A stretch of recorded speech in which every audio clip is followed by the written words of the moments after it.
नमस्कार, माझ्या चॅनलमध्ये तुम्हा सगळ्यांचं मनापासून स्वागत आणि सर्वांना होळीच्या मनापासून खूप खूप शुभेच्छा। होळीला आपण रंग खेळून खूप धमाल करत असतो, पण या रंगामध्ये खूप केमिकल असते, त्यामुळे आपले स्किन खराब होते किंवा केस पण जातात।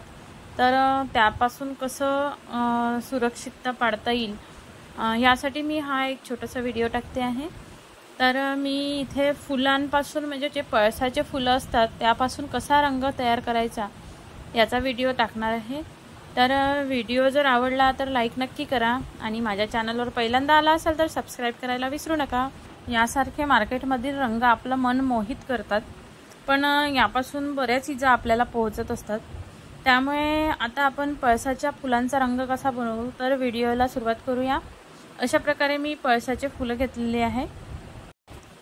सर्वात पहिले मी छोटीशी कलाकृती जी आहे पळसाच्या फुलांपासून एक सुंदर पाकळ्यांपासून एक सुंदरसं फूल तयार करणार आहे। खूप सुंदर कमळाच्या फुलासारखं फूल तयार होते, सजावटीसाठी आपण त्याचा वापर करू शकतो। अशा प्रकारे सुंदर असं फूल तयार झालेलं आहे आणि त्याला करण्यासाठी फक्त मधली पाकळी जी आहे त्याचा वापर केलेला आहे।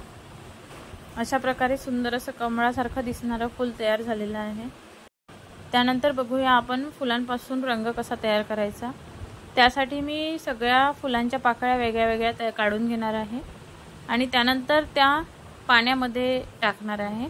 अशा प्रकारे मी प्रत्येक फुलांच्या पाकळ्या या वेगळ्या करून घेतलेल्या आहे। या रंगामुळे कुठल्याही प्रकारची इजा होणार नाही आणि रंग पण खूप छान निघतो या फुलांचा।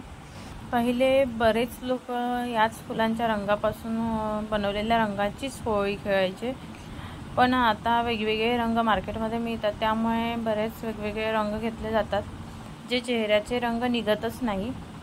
तर अशा प्रकारे आपण फुलांच्या पाकळ्या काढून घेतलेल्या आहे। त्यानंतर ते पूर्ण फुलं आहे ते पाण्यामध्ये टाकणार आहोत आपण।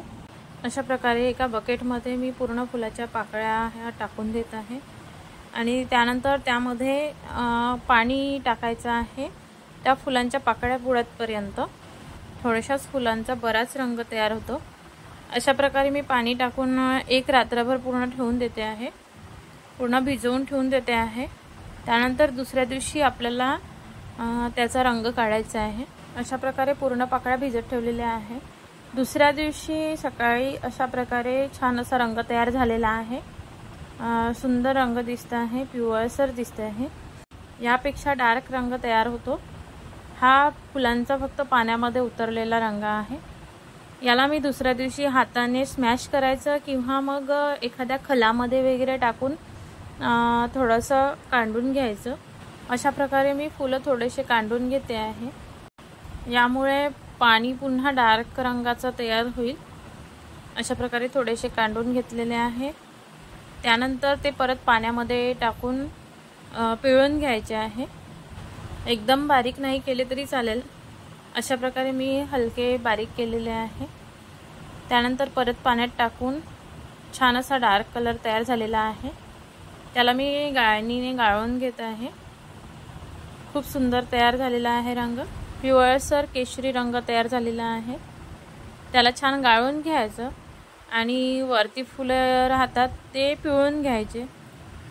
अशा प्रकारे मी पूर्ण पाणी गाळून घेते आहे। त्यानंतर वरचा जो लगदा आहे त्याला असं पिळून घेत आहे। एकदम सुंदर रंग दिसत आहे। आपण मार्केटमधला जो रंग आणतो आणि पाण्यामध्ये मिक्स करतो अगदी तसंच पाणी दिसत आहे। तो उरलेला लगदा जो होता त्यामध्ये मी परत पाणी टाकून परत थोडासा रंग काढून घेत आहे।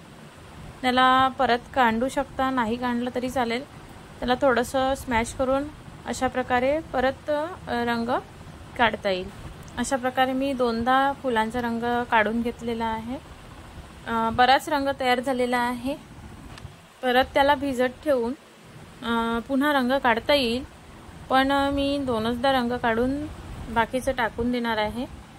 तर अशा प्रकारे खूप सुंदर असा रंग तयार झालेला आहे। खूप गडद कलर दिसत आहे, खूप छान डार्क दिसत आहे। हा रंग मुलांना खेळायला खूप छान आहे। कुठलेही केमिकल यामध्ये नसल्यामुळे चेहऱ्यावर पडला किंवा डोक्यावर गेला तरीही कुठल्याही प्रकारचं यापासून इन्फेक्शन होत नाही। तर माझा व्हिडिओ आवडला असेल तर लाईक नक्की करा आणि पहिल्यांदा आला असेल माझ्या चॅनलवर तर सबस्क्राईब करायला विसरू नका, कारण अशा बऱ्याच वस्तू असतात ज्या आपण घरी तयार करू शकतो। तर असे बरेच व्हिडिओ मी शेअर करेल। धन्यवाद।